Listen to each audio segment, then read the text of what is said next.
Bonjour et bonsoir à tous, et bienvenue dans la Sixième Illusion. Aujourd'hui, nous allons parler de Parthénopée, le nouveau film de Paolo Sorrentino. Mais tout d'abord, laissez-moi vous présenter votre film. La vie de Parthénopée de sa naissance, dans les années 50 à nos jours, une épopée féminine dépourvue d'héroïsme, mais prise de liberté de Naples et d'amour. Le parfait été à Capri, d'une jeunesse insouciante malgré un horizon sans issue, autour de Parthénopée, les Napolitains. Bonsoir, je suis Joe, et avec Hugo, nous allons du coup débriefer de ce film. Mais d'abord, quel était ton rapport à Paolo Sorrentino et à ce film, du coup? Eh bien, moi, faut savoir que je découvre le cinéma de Sorrentino avec, Parthénopée. J'en avais entendu, beaucoup de bien lorsqu'il passait à Cannes, parce que j'ai un peu suivi les actualités cannoises de l'an dernier et heu et c'était un film qui, voilà, n'est pas arrivé entre mes mains depuis. Pourtant, il y avait beaucoup d'occasions sur Strasbourg, dans les ressorties cannoises. Il aurait pu, passer à UGC, il n'a pas été programmé malheureusement. Donc c'est un film pour lequel, j'en attendais beaucoup, parce que voilà, ça fait presque maintenant 1 an qu'on nous parle de Parthénopée, que Sorrentino a quand même une certaine réputation. Cependant, j'ai pas eu le temps ou l'envie particulière de découvrir d'autres de ses métrages sur cette année. Donc, je rentre dans le cinéma de Sorrentino avec Parthénopée et c'est là où j'ai déjà un rapport conflictuel avec ce film, dans le sens où j'ai l'impression que ce n'est pas du tout un film qui, a pour but de me tendre la main quand je ne connais pas son cinéma et c'est un film qui, du coup, peut paraître, au premier abord et ça a été le cas pour moi, douloureux, peut-être aussi, je vais pas lui faire un procès d'intention, mais un peu misogyne sur les bords dans sa façon de filmer le corps féminin. Mais il se trouve que, entre le temps où j'ai vu le film et cet enregistrement, j'ai eu le temps de mûrir le film et d'y voir, des choses, qui certes, bien sûr, me dérangent toujours, parce que c'est le style de Sorrentino que je ne maîtrise peut-être pas. Mais j'ai vu aussi des choses absolument passionnantes, qui forgent vraiment une réflexion autour de ce film et c'est je pense un film qui, pour quelqu'un qui, comme moi, ne connaît pas Sorrentino et se lance, comme ça dans Parthénopée sans rien y connaître, je pense que c'est un film qu'il faut laisser décanter et accessoirement le revoir plusieurs fois, ce qui n'est pas encore mon cas, mais je suis persuadé que je le reverrai d'ici peu. Bah, du coup, je vais y aller et en fait, je suis comme toi. Sauf que le problème, c'est que j'avais vu plusieurs films de Paolo Sorrentino avant et que j'en aimais aucun. Mais bon, quand on est à Cannes, il faut bien voir la compète, sinon c'est pas drôle. Et j'ai attaqué un matin, Parthénopée de Sorrentino. Après avoir découvert Paris Ouf qui m'a mis dans un malaise très profond, La Grande Bellezza pareil et La Main de Dieu que je trouvais réellement mauvais pour le coup, mais qui me met toujours dans un malaise certain. Parthénopée, si on veut prendre exactement ce synopsis, oui, c'est une histoire de Naples, une personnification. J'ai quasi envie de dire, c'est d'un réalisme poétique, pour citer notre ami René Clair. Mais oui, c'est compliqué. Parce que cette première moitié va nous expliquer toute cette vision de Naples, sans héroïsme certes, mais ça va fantasmer beaucoup de cinéma italien. Et dans sa seconde partie, il se veut plus libre, plus sorrentinesque par moments. Mais malheureusement, il se rate et malheureusement, il en est beaucoup trop long. Oui, je suis assez d'accord. C'est un film qui a sa durée, il me semble 2h17. C'est un film qui a aussi beaucoup de choses à raconter et à la fois très peu. C'est un doux paradoxe, mais pour le coup, je pense que c'est vrai. C'est aussi un film qui a 2 parties, assez distinctes. La 1re, on pourrait, la qualifier de production Saint-Laurent et en même temps, c'est un peu le cas puisque Parthénopée est l'un de ces quelques films cannois qui s'est vu, être produit par la maison Saint-Laurent, hein. Cannes 2024, c'était aussi Emilia Pérez, c'était, The Shroud de Cronenberg, qui était aussi produit par Saint-Laurent et donc cette première partie, c'est une première partie, napolitaine, sous le soleil, méridionale, qui va un peu être filmée comme une pub de parfum et c'est pas forcément un défaut à mes yeux, je trouve, dans le sens où, hem, c'est un cinéaste qui s'attaque à la beauté, sur ce qu'est la beauté et particulièrement sur la beauté de sa ville, la ville de Naples, et donc il va essayer de l'enjoliver le plus possible, de montrer à quel point, à ses yeux, cette ville est belle et cette ville, elle est personnifiée, hein, par une actrice et par son personnage qui est donc Parthénopée, du nom de la sirène qui, selon le mythe, aurait, fondé la ville de Naples et du coup, hem, bah, cette première partie, elle est pour moi peut-être la plus intéressante aussi, quand bien même, elle peut être repoussante pour des choses dont on ne va pas forcément parler tout de suite, parce que ça relève du spoiler, mais c'est une première partie qui a, un peu comme un certain cinéma de Guadagnino, envie de filmer l'été, de filmer la beauté, de montrer une partie de l'Italie méridionale, que le cinéma contemporain a un peu fui. Bon après le cinéma italien aujourd'hui, qu'est-ce que ça représente? C'est aussi une grande question, mais voilà.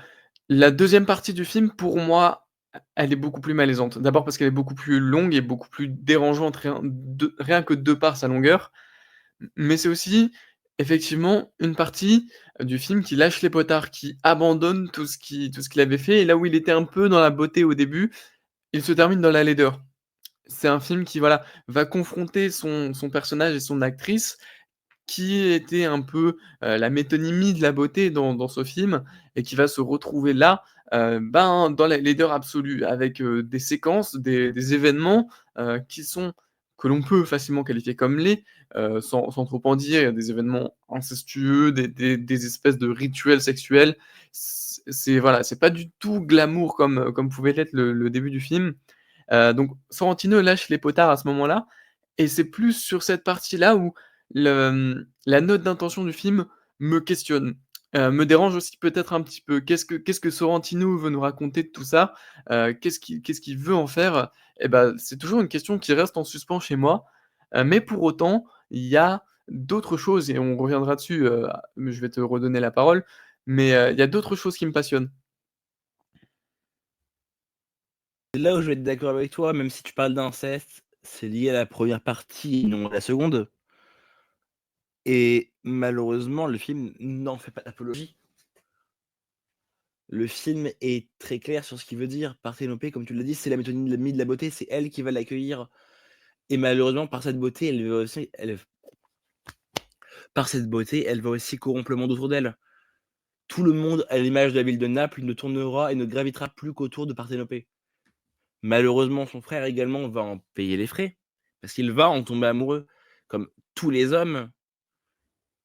Et c'est là où Sorrentino va décider de déconstruire son propre cinéma, qui tournait autour de la beauté féminine et qui maintenant va tenter d'en montrer le cauchemar.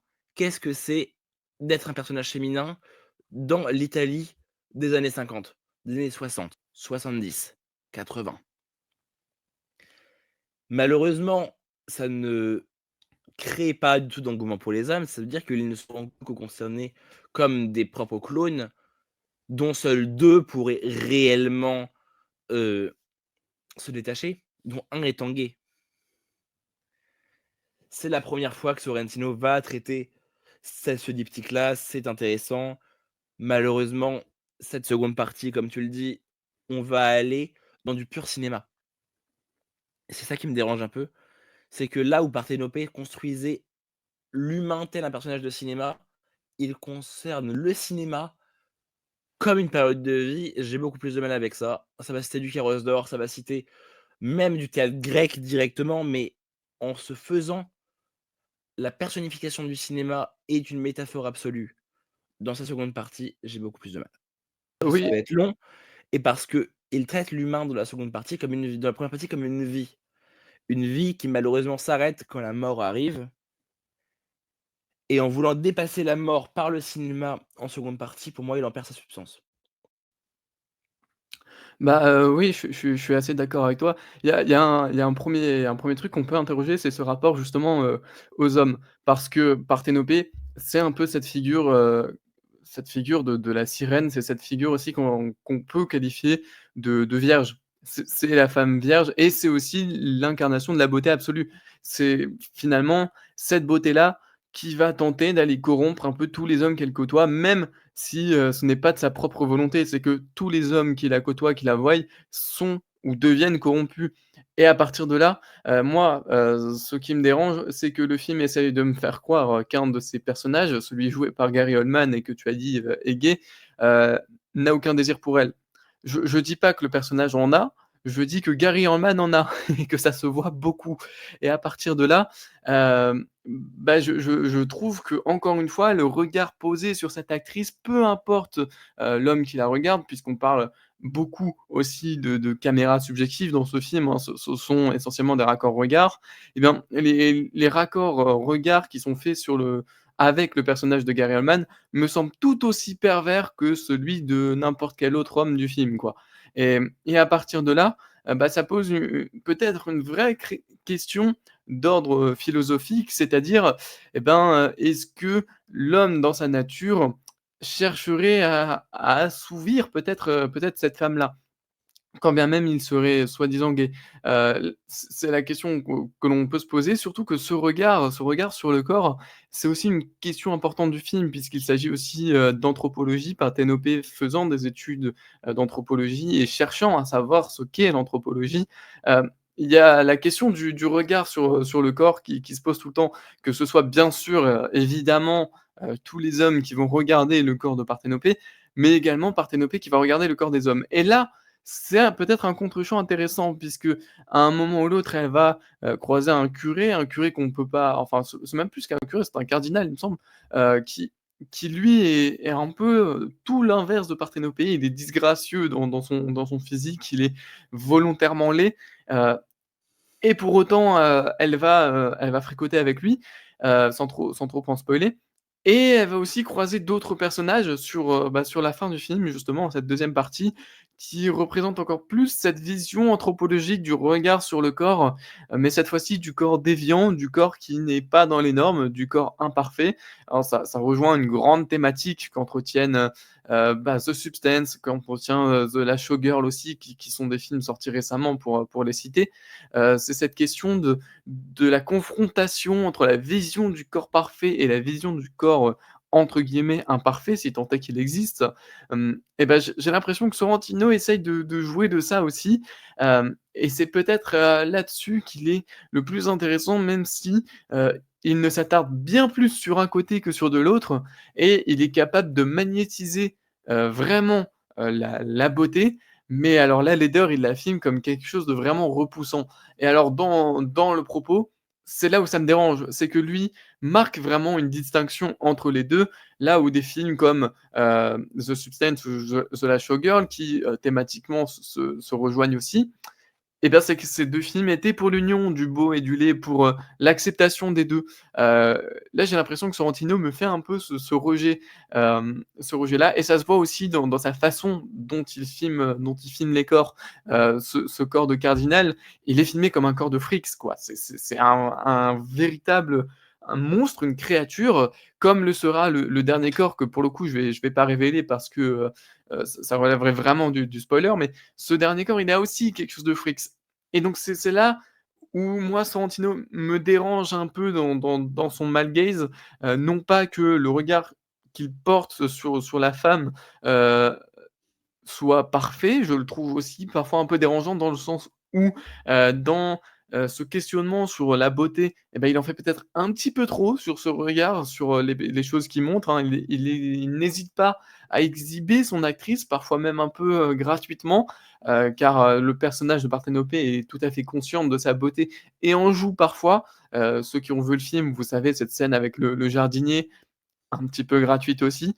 Hem, donc voilà, il y a finalement c'est un film d'homme, c'est un film qui est fait par un homme et je trouve que ça se voit, beaucoup et dans une période post-MeToo, bah, c'est un peu dérangeant quand même, d'autant plus que le film fait un peu malgré lui l'apologie et bien, du modèle féminin pré-MeToo, c'est-à-dire, la femme belle, la femme qui se montre, la femme, heu qui s'assume et qui s'exhibe aussi. C'est un film peut-être un peu réactionnaire sur ce côté-là et ça c'est un peu dérangeant, je trouve.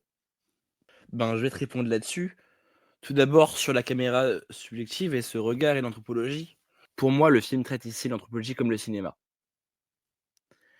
On parle pas tant de caméra subjective et de regard, Oui, ces raccords-regards existent et font vivre le film, mais parce qu'ils posent une question tout autre. Est-ce qu'un objectif a-t-il besoin d'une pulsion pour vivre? Pour s'animer? Et ici, on est chez Sorrentino, c'est toujours du cinéma très chaud, très charnel quelque part et il en répond par oui. Il aurait pu répondre par non. Il prend le choix de dire que oui, la caméra ici vit pour une pulsion scopique. On va pas citer le regard féminin, on va pas citer d'autres choses, mais parce que Sorrentino, c'est pas ce qui l'intéresse. Il déconstruit ici ce regard masculin en se cachant derrière une caméra, mais oui, tu parles d'image primitive, je la trouve pas. Tu parles d'une femme qui se montre, Parthénope, c'est une sirène, c'est une nymphe. Donc oui, on est quasi sur une image antique d'une femme, mais ça me choque pas. Parce que c'est fait pour. Tu me parles de cette séquence avec le jardinier, j'y vois, un récit biblique. Tout gravite autour d'elle, tout gravite autour de ce personnage. C'est une inspiration biblique, c'est une inspiration quasi mythologique, on en reparlera. Parthénope n'est pas, conçue pour être analysée comme une femme post-MeToo, parce que ce n'est pas le cas. Eh beh, je suis d'accord, mais c'est là où se trouve mon problème, justement. C'est que la limite entre ce que tu peux te permettre et ce que tu te dois de refuser, dans une période post-MeToo comme la nôtre, hem elle se pose là. C'est cette question de: est-ce qu'on peut faire fi de tout ça? Est-ce qu'on peut faire fi de l'actualité, du système politique, de la façon, dont sont tournés les films aujourd'hui? Parce que c'est complètement ce que Parthénope et Sorrentino font, c'est-à-dire qu'ils font volontairement le choix de retourner à l'antique, au presque aussi au mystique, au mythologique et Bah, en il le cela, fait très clairement. c'est un refus du politique et du coup, là, le film vraiment me dérange un peu dans le sens où j'ai quand même l'impression qu'il a quelque chose à me dire, plus que de l'ordre philosophique ou artistique, bah, justement sur ce rapport au corps. C'est là où on va pas être d'accord, hein. Parce que évidemment que pour moi, on peut faire fi de tout ça. On peut retourner à l'antique si c'est pour dire quelque chose du contemporain et ce qu'il fait. En nous imposant cette vision de cette femme mythologique, elfique, mythique, biblique, que des mots en hic. Bon, il nous présente une vision féminine qui n'est pas celle d'aujourd'hui et c'est au spectateur d'analyser ça et de dire: «Est-ce que je pense la même chose que ce qui est montré? Et est-ce que ce qui est montré est en accord avec moi?» Et surtout que oui, ce qui est montré ici, c'est que voilà comment on traitait les femmes avant, en mettant la femme contemporaine, qui ne l'est plus d'ailleurs. Parce que le regard de Parthénope évolue selon la période dans laquelle se situe l'histoire. On commence dans les années 50 avec un male gaze très forcé, des femmes très mises en avant et plus on avance vers le temps, plus elles sont en retrait. Plus cette caméra les désexualise, plus on va arriver sur, quasi un documentaire sur la fin du film. Parce qu'il filme le réel, il quitte l'elfique pour finir dans juste le banal et oui, cette vision féminine, qu'est-ce qu'elle te sert? Elle nous dit qu'aujourd'hui, nous sommes en décalage complet avec ce qui est montré et c'est même plus positif. Et qu'est-ce qui est le pire entre la vision féminine qui est chorégraphiée avec la version, d'Anora qui, elle, n'a aucune coordinateur d'intimité et où l'actrice est en roue libre? Oui, bah, c'est là où justement on touche quelque chose aussi qui moi personnellement me rebute autant que qui me passionne dans Parthénope.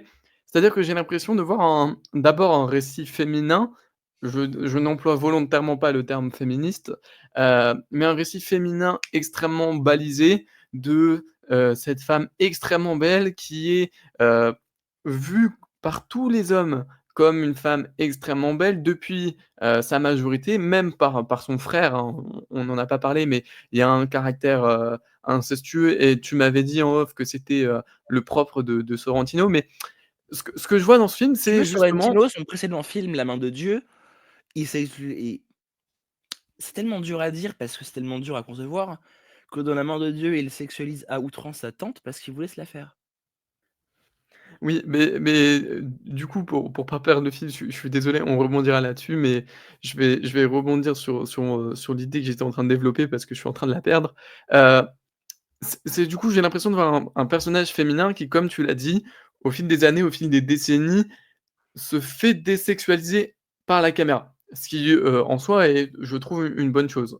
Hem, de ses 18 ans jusqu'à, ses 70, il me semble, on va la voir évoluer de cette manière et c'est donc un personnage qui s'émancipe de ces principes de beauté qui lui collent à la peau. En cela, je trouve que c'est un film véritablement en lutte, parce que c'est une lutte entre son personnage et son réalisateur. Pourquoi? Parce que quand le personnage, heu, se défait de sa beauté pour aller vers une forme d'intelligence, une intelligence qui correspond ici, à l'étude anthropologique, puisque c'est une grande universitaire extrêmement douée, elle se défait donc de son image de grande nymphe très très belle pour se tourner, vers justement vers les études universitaires.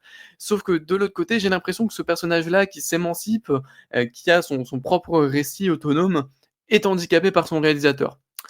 J'entends par là que Sorrentino, heu essaye, peu importe l'époque, de lui mettre des bâtons dans les roues en lui imposant des scènes de sexe qui, du coup, paraissent comme des segments un peu, autonomes aussi du film. C'est-à-dire que, hem, par exemple, la scène avec le jardinier, elle s'ouvre et elle se referme très facilement. C'est vraiment un segment bien précis du film, qui est ancré dans un moment, qui ne la nécessitait pas forcément, tout comme la scène avec ce cardinal, tout comme une autre scène dont on n'a pas parlé, mais qui est, extrêmement malaisante, où, c'est une sorte de rituel familial, italien où toute la mafia, regarde un couple copuler. C'est assez bizarre, hein, mais voilà et c'est plein de scènes comme ça qui auraient pu tout à fait être coupées, que j'ai l'impression que Sorrentino impose à son personnage comme s'il avait envie encore de la sexualiser, quand elle, justement, est dans cette démarche de désexualisation, de tentative de désintérêt, sur le regard des autres et alors là, c'est la première fois que je vois un film qui justement met en lutte un personnage donc diégétique avec son réalisateur démiurge, qui lui contrôle justement cette diégèse, et c'est là où le film quelque part me rebute, mais en même temps extrêmement passionnant. Parce que, c'est du coup, de fait, un film extrêmement vivant et là, on pourrait s'attendre, vu que c'est une production de Saint-Laurent, à une publicité de parfum qui représente vraiment le mort absolu, le plastique, le tout construit et bah, là, avec cette forme de lutte-là, je vois vraiment un film, hem, viscéral, un film vivant et aussi un film très très organique, dans le sens où c'est effectivement que des corps qui s'observent, que des corps mouvants, des corps différents aussi, hem et elle est peut-être là aussi la vraie notion d'anthropologie du film, je trouve. Oui, je vais être d'accord avec toi. Tout est une question de regard, hein. Même si tu parlais du coup évidemment de la production Saint-Laurent, on le voit, mais ici tout est pour le paraître dans Parthénopée. Et je suis pas du tout contre, cette esthétique Saint-Laurent. Justement, je trouve que, dans un film qui essaye de magnifier la beauté le plus possible, ça a sa place et ça me dérangeait beaucoup plus, par exemple, dans un film comme Emilia Pérez, hem, qui là, allait vers l'artificiel, vers l'ostentatoire.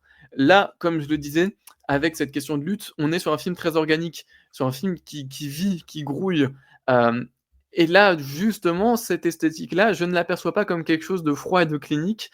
Je trouve qu'elle fait partie intégrante du film et en cela, c'est une vraie réussite de justement arriver à convoquer, une image publicitaire, une image, capitaliste, qui est donc une image par essence froide, dans un truc aussi chaleureux et vivant. Je trouve que c'est un alliage extrêmement compliqué, mais que Sorrentino a pour le coup très bien géré.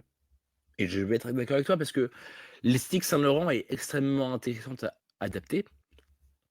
Parce que d'un côté, on peut le prendre comme Jacques Audiard qui, pour moi, Mia Pérez, c'est un vivier passionnant, qui grouille tellement qu'il se plante quasiment partout, mais qui avait quelque chose à proposer. Il y a eu David Cronenberg avec son The Shrouds, qui lui utilise l'esthétique froide et clinique À l'image de son cinéma, c'est glacial de Shroud, mais qu'est-ce que c'est beau et qu'est-ce que c'est puissant! Et même un Lux Aeterna de Gaspar Noé qui lui faisait littéralement exploser cette image capitaliste. Et Sorrentino, lui, il a pas cette chose-là à proposer, il veut pas être novateur, il veut retourner dans le passé. Reprendre l'image des costumes, reprendre l'image de cette Italie manquée et faire évoluer ce regard-là.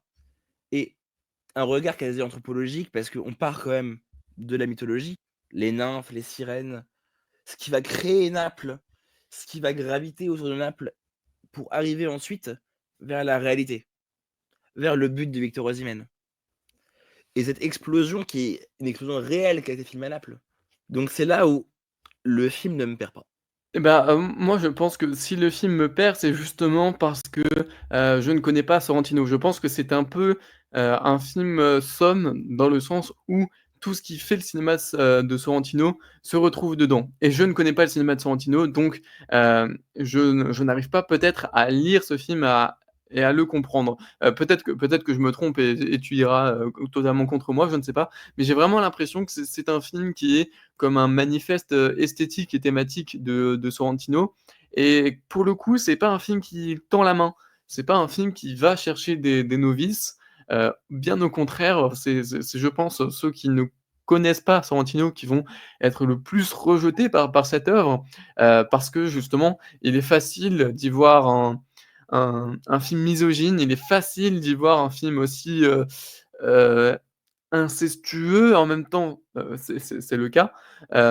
Maintenant, c'est aussi un film qui est compliqué dans le sens où, les jugements moraux qu'on prêterait à n'importe quel autre film se retrouvent ici un peu secoués. Dans le sens où, heu, bah, c'est un film extrêmement nuancé quand même. C'est-à-dire que rien que sur la question de l'inceste qui est, une question, centrale plus ou moins, hem et ben, c'est un film qui n'est pas contre, mais ce n'est pas un film qui est pour non plus. Alors c'est un entre-deux qui peut être gênant, ça je le conçois tout à fait, de ne pas prendre position et de mettre la chose comme ça sur la table. Ça je peux tout à fait l'entendre et pour le coup, j'ai été dérangé par ça et je pense que je le suis toujours. Mais c'est justement, ce degré de nuance qui pour moi est suffisant, pour éviter le jugement moral.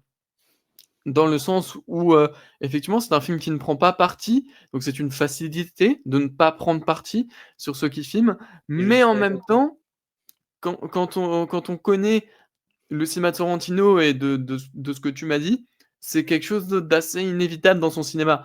À ce regard-là, quand on fait la confrontation, entre tous ces films, peut-être, je n'en sais rien encore une fois, mais peut-être qu'on est sur quelque chose, sur un jugement moral du spectateur qui, se retrouve nuancé parce qu'on a déjà vu avant chez Sorrentino. Je ne Comme je te l'ai dit avant, La main de Dieu, ça part dans une esthétique de sexualisation hyper, incestueuse où il va commencer à avoir des visions où je dis «il» parce que c'est un film qui est sur son enfance et notamment, voilà, sa tante qui est ultra, ultra, ultra sexualisée, ses cousines qui le sont également. Alors que Naples, on le rappelle, n'est pas dans le nord de l'Italie. Donc voilà, on arrive sur un truc assez compliqué. Et il arrive Partenope qui décide de recouper tout ça et d'en nourrir une Italie fantasmée. Il arrive, Partenope, c'est un film de conquête, alors on y va. Et qu'est-ce qui se passe? Et ben, tout marche. Parce que tout est vu avec une ironie, avec un regard critique, un regard anthropologique, qui nourrit tellement ce mal italien, mal avec un circonflexe et un mal sans eux, qu'on en arrive face à un monstre complètement démesuré à un moment, qui est sous forme de bébé géant, dégueulasse, mais qui représente cette Italie qui est complètement rongée et complètement mise sous le tapis. On collabore parce qu'on ne peut pas faire autrement. On fait ci parce qu'on ne peut pas faire ça. On en arrive avec ce monstre dont seul Parthénope peut le gérer. Parce que Parthénope, c'est la bonté incarnée. Et une fois que on a fait fi de tout ça, on a arrêté et on est retourné dans l'Italie actuelle, la vraie Italie. Qu'est-ce qu'on a? On a l'exacte suite de La main de Dieu. La main de Dieu, c'était Maradona. On en arrive sur maintenant on a Kvaratskhelia, on a Osimhen et Naples est de nouveau sur le toit de la scène football et on peut de nouveau rêver. Et il y a plus besoin des contes et de la mythologie pour rêver. il y a le football et Naples, ça revient à ça. L'Italie est une terre de football et maintenant n'est plus une terre de nymphes. On peut rêver par le réel et ce but-là de Osimhen, il est libérateur contre l'Udinese. Parce que c'est la clé qui permet de libérer Naples. Comme l'était Maradona à l'époque. Bah oui, comme l'était Maradona à l'époque, maintenant on a que Maradona et maintenant il est à Paris. Heu, oui, non, du coup, je trouve que la fin du film, les derniers plans, on en parlait aussi en off, sont vraiment peut-être, les meilleurs dans cette, on va dire, esthétique documentaire, quoique c'en est pas vraiment une. Mais c'est ce soudain rappel à la réalité. Là, on était dans la mythologie, on était dans l'onirisme aussi parfois, parce qu'il y a quelques séquences, qui relèvent concrètement de ça, de cet onirisme et hem et pour un film qui fait justement l'anthropologie de la mythologie, de Naples, heu, de du cinéma italien aussi d'une certaine manière, je trouve ça intéressant de faire venir, Stefania Sandrelli, immense J'allais y actrice venir après, c'est parfait. immense actrice, italienne, qui n'est plus si connue que ça aujourd'hui d'un point de vue Oh quand contemporain, je même! pense. Enfin oui, dans le sens où elle fait plus beaucoup de films aujourd'hui, il me semble, peut-être que je me trompe, mais on l'a vu dans Marcello Mio, heu et heu et voilà. Mais c'est une immense actrice, italienne, qui justement est dans la lignée de tous les grands cinéastes italiens. On l'a vu chez, je pense, tous les grands cinéastes italiens, Chez heu, Visconti, chez Bertolucci, vous la connaissez. voilà, c'est vraiment une immense star et la faire venir précisément dans ce rôle-là, à ce moment-là du film, c'est pour moi un véritable coup de génie. Ça, pour le coup, je Ben je veux bien le oui, reconnaître. parce que je vais citer Coralie Farja pour finir le film. Comme ça, tu vois, j'aurais cité le PSG, j'aurais cité Farja, donc je serais content. C'est le film, c'est l'inverse de The Substance. The Substance qui mettait en scène une immense actrice, hollywoodienne pour la mettre en relation avec son cauchemar qui serait la nouvelle vague d'actrices qu'on rêve actuellement. Là, c'est l'inverse. Elle arrive comme Céleste Dalla Porta et elle repart en Stefania Sandrelli. Le cinéma est passé, on arrive au réel et le réel aujourd'hui, c'est le cinéma de patrimoine. Qui se souviendra de l'Italie? Est-ce que Céleste, on s'en souviendra? Je ne sais pas, j'espère vraiment qu'elle fera d'autres films. Mais l'Italie aujourd'hui n'est plus une Italie de fantasme, n'est plus une femme, qu'on va lisser. C'est une femme qui est arrivée, qui s'est battue pour son pays, sur le domaine de la culture et qui repart. Dans ce qui aurait dû être son dernier rôle pour moi, parce qu'elle part dans cette scène de retraite, j'en ai les larmes aux yeux parce que c'est une actrice que j'ai adulée chez Bertolucci et chez, Visconti et qui repart. Et qui repart derrière la ville qui ne manque plus de culture. La culture a changé. Ici, on n'honore plus le cinéma, on honore le football à la fin.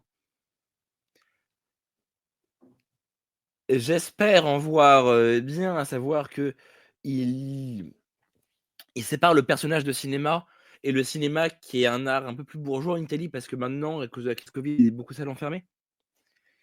Et avec cette culture, du peuple qu'est Ballon Rond, mais surtout une culture beaucoup plus jeune qui arrive. Et on repart sur la nouvelle Céleste Dalla Porta. C'est le peuple maintenant qui est jeune et qui peut s'exprimer. À travers le football aussi. À travers le Mais je football et à travers surtout le seul terrain d'équité qu'il pourra trouver avec ses anciens. C'est le 3e titre Naples fête après longtemps. Après Maradona, il retourne et Sorrentino se retourne. Il a fêté le football avant. Le football de maintenant, il peut partir. Et je sais pas s'il refera des films après. C'est quasiment sûr vu son âge. Mais c'est une belle conclusion pour moi de son cinéma. Oui, ça rejoint cette idée qu'on se faisait du film Somme du coup, enfin, que je posais cette hypothèse et tu m'as l'air de la confirmer. Ça aurait pu être un dernier film aussi peut-être, même si, comme tu l'as dit, je pense pas que ce sera le cas. Mais justement pour revenir sur ce lien entre Stefania Sandrelli et Celeste Dalla Porta, bah, faut dire que, Sandrelli quand elle était jeune, c'était un peu la Celeste Dalla Porta de son époque. Dans le sens où elle incarnait cette beauté, elle incarnait ce magnétisme et ce côté sublime. C'est aussi une passation générationnelle pour le cinéma quelque part. Peut-être que Sorrentino mise tout sur Dalla Porta pour, comme une sorte de nouvelle vie du cinéma italien à travers elle. C'est un peu ambitieux peut-être, mais j'ai l'impression qu'au vu de cette fin du film qui signe un renouveau, qui signe une renaissance et une nouvelle vie, peut-être que c'est aussi d'espoir maintenant que l'Italie a renaît de sa culture, via le football, via Naples, et que c'est aussi une nouvelle jeunesse, qui change complètement de celle des années 50 qu'on voyait au début de film. Que c'est une jeunesse aussi peut-être, un peu plus assagie, puisqu'il n'est plus là question de manifestation, de lutte, quoique en Italie, actuellement, il devrait, je pense, à mon avis. Mais, c'est finalement, c'est tout évolue sauf le cinéma et en ça, peut-être qu'avec ce mouvement de changement d'actrice, dont la persona est un peu similaire, quoiqu'on ne connaît pas encore, bien Dalla Porta, et ben, il y a peut-être cette idée qu'aussi, Sorrentino espère, voir le cinéma revivre, voir le cinéma renaître. Pour un film qui a passé son temps à faire l'anthropologie du cinéma, ça me paraît être une suite, tout à fait logique. Et tu as parfaitement résumé le film et du coup, je te propose qu'on aille conclure. Bah, oui, vas-y. Vous l'aurez compris, nous sommes divisés sur Parthénopée, cependant nous nous rassemblons sur certains points et nous vous encourageons à découvrir le nouveau film de Paolo Sorrentino en salle. C'était Joe et Hugo, salut tout le monde! Salut, salut.